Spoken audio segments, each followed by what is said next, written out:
The Galactic Combat Academy's simulation chamber hummed with anti-grav stabilizers as Instructor Zixither's chitinous frame clicked across the observation deck. Below, in the reinforced training arena, 200 cadets from 47 species stood in rigid formation, their various appendages, pseudopods, and sensory organs focused on the holographic briefing.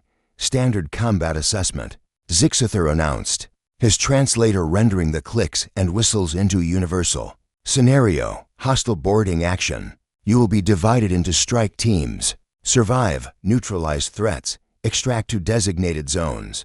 Nancy Chen adjusted her academy jumpsuit, rolling her shoulders to loosen the tension. The human exchange student had been at the academy for 3 standard months now, and she'd learned to ignore the stares. Humans were rare out here novelties from a backwater world that had only joined the galactic community 2 generations ago. You good?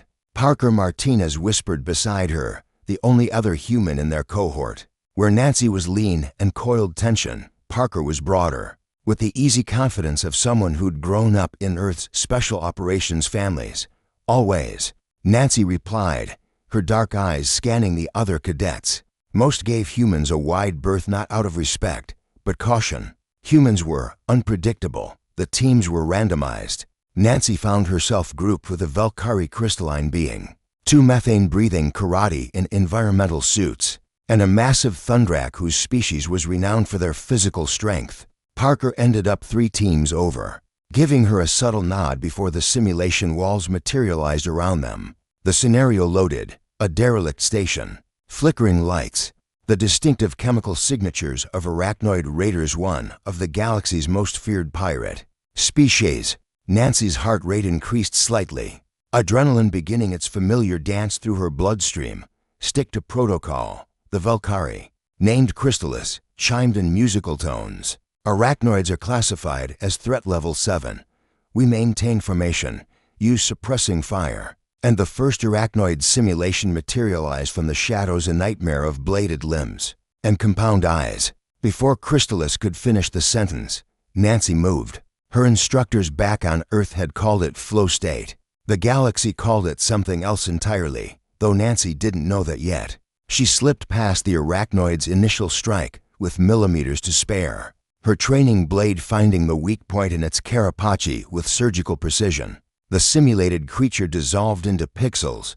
Contact left. She barked, already pivoting. The karate fumbled with their plasma rifles, while Nancy rolled under a second arachnoid's charge, coming up inside its guard. Her movements were economical, brutal, and terrifyingly effective. On the observation deck, Instructor Zixither's feeding tendrils went rigid, his primary eyes fixed on Nancy's biometric readout, then darted to the combat analysis algorithms running alongside the simulation. Pause scenario, he commanded. The simulation froze. 200 cadets stood confused in their various arenas, but Zixither's attention was locked on Nancy's team.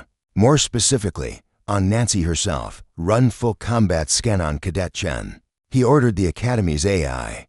The results appeared on his display, and Zixither felt something his species rarely experienced. Fear, neural response time, 0.08 seconds. Threat assessment processing, instantaneous combat pattern recognition. Founder class lethality index, 9.7/10. Classification, founder level human. Who authorized this? Zixither's voice cracked across the command channel. Who cleared a founder level human for standard combat training? The Academy's director, an ancient wise one whose species had been spacefaring for 12,000 years. Materialized via hologram. Explain, Instructor. The human female, Chen. Zixither pulled up Nancy's file, his claws trembling slightly. Her admission scan listed her as standard human baseline, but the combat analysis, he transmitted the data. The director's optical clusters dilated. In the galaxy's long memory, there were classifications for humans that the species itself didn't fully understand. When humanity had first been discovered, the surveys had been thorough. Most humans were standard clever, resilient, but unremarkable in combat. Then there were the outliers. The founders, genetic legacy tracking? The director queried. Zixither pulled up Nancy's lineage. Grandfather, Chenwei, resistance fighter, Earth's unification wars. 47 confirmed kills with improvised weapons. Grandmother, Maria Santos, Special Operations. Casualty rate of units she supported, 17% below galactic average. For comparable conflicts, both sides, affirmative.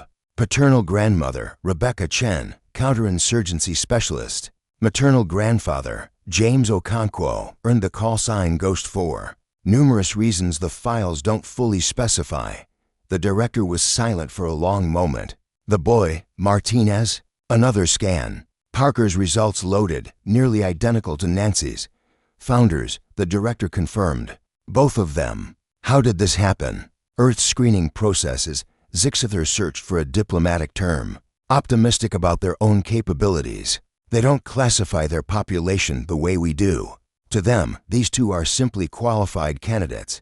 Down in the frozen simulation, Nancy stood confused, her heart rate barely elevated despite the combat.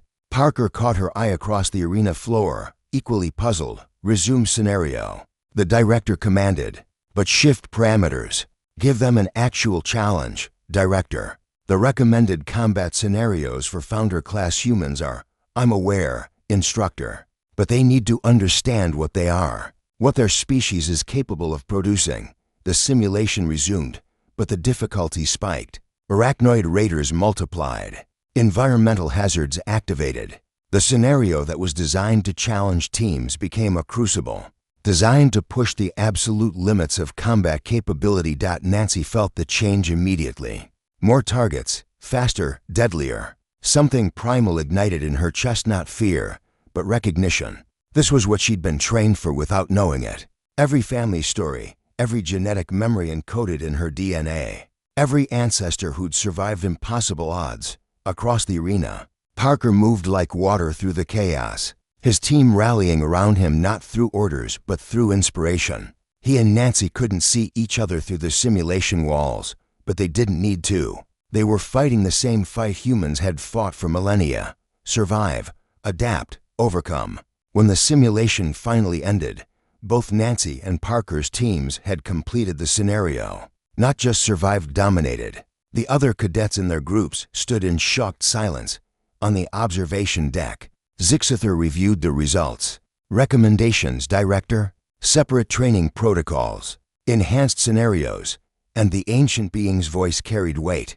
Inform Earth's diplomatic corps that they've sent us to Founders. The galaxy should know. Will that change anything? Perhaps not for the galaxy, the director said, watching as Nancy helped an exhausted karate teammate to the extraction point, unaware that she'd just redefined the Academy's understanding of human capability. But it should change things for them. They deserve to know what they carry in their blood.